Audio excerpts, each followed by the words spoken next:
Bismillahirrahmanirrahim. Assalamualaikum warahmatullahi wabarakatuh. Allahumma rabbana lakal hamd anta qayyimus samawati wal ard wa ma fihin. Wa lakal hamdu anta malikus samawati wal ard wa ma fihin. Wa lakal hamdu anta nurus samawati wal ard wa ma fihin. Allahumma salli ala Muhammad wa ala ali Muhammad. Alhamdulillah rabbil alamin. Wassalatu wassalamu ala asrafil anbiya'i wal mursalin Sayyidina Muhammadin wa ala alihi wa ashabihi ajma'in, amma ba'du. Saudara-saudara, kembali kita di kajian Al-Quran secara tafsir ya. Adapun surah yang kita bahas masih di surah Al-Furqan pada ayat 41 dan sampai dengan 47. Kita sebelum membahas secara tafsir ya, kita bacakan ayatnya sebagai berikut. Tafadhal. A'udzu billahi minasy syaithanir rajim. A'udzu billahi minasy syaithanir rajim. Wa idza ra'awka yattakhidunaka illa huzwa. Wa idza ra'awka yattakhidunaka illa huzwa. أهذا الذي بعث الله رسولا هذا الذي بعث الله رسولا إن كاد ليضلنا عن آلهتنا لولا أن صبرنا عليها إن قاد لا يضلون عن آلهتنا لولا أن صبرنا عليها وسوف يعلمون حين يرون العذاب من أضل سبيلا سوف يعلمون حين يرون العذاب من أضل سبيلا أرأيت من اتخذ إلهه هواه أرأيت من اتخذ إلهه هواه أفأنت تكون عليه وكيلا أفأنت تكون عليها وكيلا أم تحسب أن أكثرهم يسمعون أو يعقلون أم تحسب أن أكثرهم يسمعون أو يعقلون إن هم إلا كالأنعام بل هم أضل سبيلا إن هم إلا كالأنعام بل هم أضل سبيلا ألم تر إلى ربك كيف مد الظل ألم تر إلى ربك كيف مد الظل ولو شاء لجعله ساكنا ولو شاء لجعله ساكنا ثم جعلنا الشمس عليه دليلا ثم جعلنا الشمس عليه دليلا ثم قبضناه إلينا قبضا يسيرا ألم تر إلى ربك كيف مد الظل ثم قبضنا إلينا قبضا يسيرا قبضنا إلينا قبضا يسيرا وهو الذي جعل لكم الليل لباسا وهو الذي جعل لكم الليل لباسا والنوم سباتا وجعل النهار نشورا لباسا والنوم سباتا وجعل النهار نشورا. Sadaqallahul azim. Assalamualaikum warahmatullahi wabarakatuh. Alhamdulillah alladzi 'allama bil qalam 'allamal insana ma lam ya'lam. Allahumma shalli ala Muhammad wa ala ali Muhammad. Pada ayat 41 di sini dinyatakan bahwa Nabi Rasulullah itu diejek oleh orang-orang kafir. Jadi tidak hanya mengingkari, tapi mereka juga mengejek-ejek ya. Karena mereka sangat tidak setuju dengan ajaran yang dibawa Rasulullah Muhammad. Kalau sebelumnya mereka itu menyembah berhala atau menamakan Tuhan-Tuhan yang mereka bisa atur-atur. Jadi mereka berbuat salah, mereka sajian ataupun memohon di berhala itu agar dimaafkan. Jadi mereka sebenarnya buat-buat itu. Datang ajaran Muhammad itu tidak bisa dibuat-buat. Ya. Jadi sebenarnya mereka itu mempertuhankan hawa nafsunya, keinginannya. Nah, jadi kita maklumi bahwa kehidupan di dunia ini kan memang pada prinsipnya ada hanya dua jalan itu.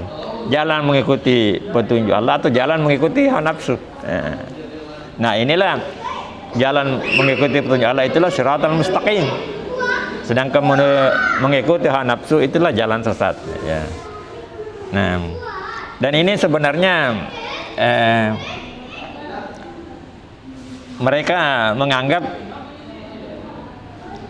Tuhan-Tuhan mereka itu yang benar, dan Tuhan pengakuan keesaan Allah yang dibawa oleh Rasul itu mereka tidak setuju. Dan mereka tetap sabar, menganggap dirinya sabar dalam ketuhanan mereka ya. Jadi katanya hampir-hampir saja Muhammad itu menyesatkan kita, tapi kita cukup sabar dengan Tuhan kita ya. Dan di situ kelak Allah menyampaikan bahwa kelak mereka akan mengetahui siapa sebenarnya yang lebih sesat. Jadi kelak itu di yaumil akhir akan dijelaskan, dan nanti mereka itu orang-orang kafir itu akan mengetahui yakin dan minta untuk diberi kesempatan untuk kembali ke dunia, tapi tidak lagi. Jadi ini Quran ini sebenarnya peringatan. Sebelum terjadi itu kita diharapkan untuk kembali bertobat sesuai fitrah kita ya. Dan ini pada ayat berikutnya menjelaskan tentang bahwa mereka itu sebenarnya mendengar tapi tidak menggunakan akalnya, dan itu seperti binatang. Jadi orang-orang yang mengingkari ajaran yang dibawa oleh para rasul itu sebenarnya seperti binatang, bahkan lebih sesat dari binatang, karena mereka menggunakan akal tapi tidak digunakannya untuk berpikir.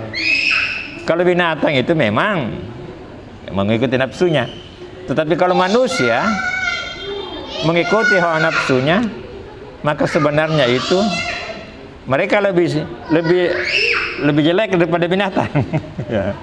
Jadi manusia yang tidak menggunakan akalnya adalah orang yang seperti binatang, bahkan lebih jelek daripada binatang.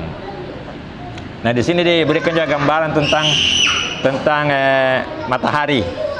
Tidakkah kamu lihat itu bayang-bayang itu berubah panjang pendek? Karena itu adalah perputaran rotasi bumi yang menyebabkan terjadinya pergeseran bayang-bayang.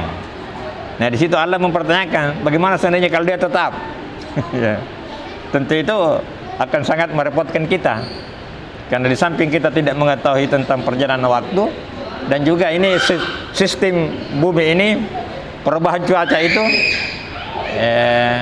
tidak akan menguntungkan umat manusia. Ya, jadi saya kira kita bisa berbagi. Cukup sekian untuk dari saya mengenai pemaknaan tafsir ya. Akhirul kalam, wabillahi taufiq wal hidayah. Wassalamualaikum warahmatullahi wabarakatuh. Ya, baik, saya sedikit tambahkan mengenai tantangan-tantangan yang dihadapi oleh Nabi kita Muhammad SAW. Ya, memang dalam menyebarkan agama Islam ini tidak semulus apa yang kita pikirkan. Ya, di zaman Nabi, orang-orang kafir itu memang masih banyak ya, tidak serta-merta menerima ajaran yang dibawa oleh Nabi kita Muhammad SAW. Jadi seringkali dicaci maki, diolok-olok, dan itu gaya orang-orang kafir ya. tidak langsung dia bisa menerima, karena mereka rata-rata hanya menggunakan emosinya, ya, nafsunya saja. Seperti halnya apa yang dilakukan oleh nenek-nenek moyang mereka, ya masih menyembah berhala. Ya, itulah yang sering mereka lakukan.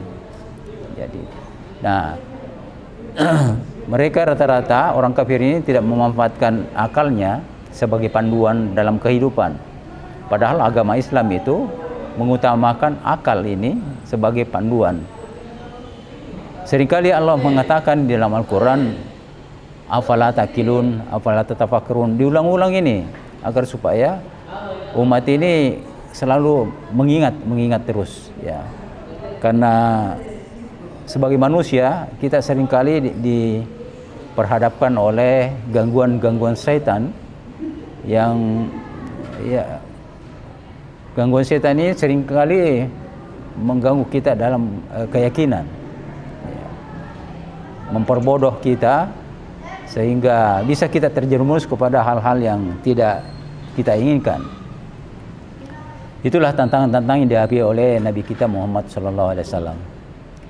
Tetapi sekarang ini juga masih kita bisa hadapi, namun tentu kondisinya tidak sama dengan ketika Nabi kita menyebarkan agama Islam ini. Assalamualaikum warahmatullahi wabarakatuh. Jadi memang Islam itu diperlukan akal. Jadi bukan saja menerima menerima secara begitu saja. Jadi harus disertai dengan akal, logika. Jadi kalau orang mengatakan bahwa Islam itu tidak sesuai dengan logika, tidak benar. Jadi harus sesuai dengan logika. Jadi la dina liman aqalalah. Jadi segala sesuatu itu harus disertai dengan akal. Jadi inilah tadi seperti yang dikatakan Bapak Nur Syamsu, bahwa inilah yang membedakan binatang dengan manusia. Manusia itu diberikan akal dan diberikan nafsu. Sedangkan binatang tidak diberikan akal tapi diberikan nafsu. Jadi makanya itu manusia itu kalau tidak menggunakan akalnya sama dengan binatang. Jadi lebih terhormat binatang daripada dia kalau dia tidak menggunakan akalnya, kalau hanya menuruti hawa nafsu. Memang hawa nafsu itu memang berat, itu tantangan bagi manusia, itu hawa nafsu. Jadi itu godaan syaitan terhadap manusia. Setan mengatakan bahwa sebenarnya kalau saya mau menggoda manusia itu, apalagi orang Muslim, kalau dia sudah membaca Al-Quran, saya tidak berani lagi mendekat. Tapi saya bisa menggoda manusia itu melalui nafsunya. Karena manusia itu adalah suci. Jadi saya tidak kuat katanya menggoda manusia itu langsung dengan manusianya, karena kesuciannya itu. Tapi dengan melalui nafsunya, itu gampang saya memasuki manusia itu. Jadi syaitan itu memasuki kita, menggoda kita melalui nafsu kita. Saya kira cuma itu saja. Baik, saya tambahkan sedikit tentang pengaruh syaitan terhadap manusia. Sesungguhnya syaitan itu adalah musuh nyata bagi manusia, ya. Allah Subhanahu wa taala dalam Al-Qur'an berfirman, "Alam ahad ilaikum ya bani Adam alla ta'budus syaitan innahu lakum aduwwun mubin." Tidakkah telah aku sampaikan kepadamu, hai anak cucu Adam, bahwa jangan engkau mengikuti atau menyembah syaitan.